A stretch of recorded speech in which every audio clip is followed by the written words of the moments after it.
మా సార్ అయితే వరి గొల్లలు తెచ్చిండు. మా సైడ్ అయితే గొల్లలు అంటారు, ఇవి వరి గొల్లలు అంటారు.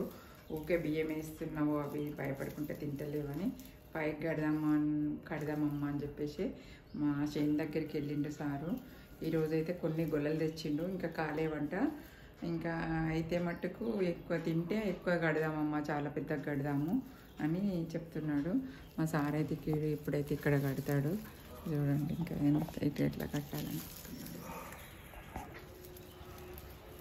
పిట్టల కోసం అయితే కడతాము మా సారు. ఇంకా తింటే మట్టుకు పెద్ద పెద్ద గొల్లలు తెచ్చి కడదాము. మన తోటలోనే ఉన్నాయి కదా, తెచ్చి పెట్టుకుందాం. ఇంట్లో పెట్టుకుంటే అయిపోయినా ఒక్కొక్క గొల కట్టుకుందాము. మరి ఇవి ఇంకా ఇట్లా ఇట్లా కట్టాలి సార్. ఇట్లా కడితే గట్టిగా ఊడిపోవు.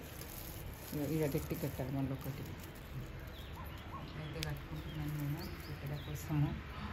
ఇది చేయండి. మా అమ్మోళ్ళ ఇంటి దగ్గర కూడా ఇట్లనే తెచ్చి మా తాత తెచ్చి కట్టేవాడు.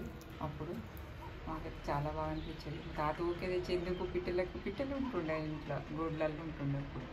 ఇప్పుడు అవిటికి బాగా కరువు అయిపోయింది.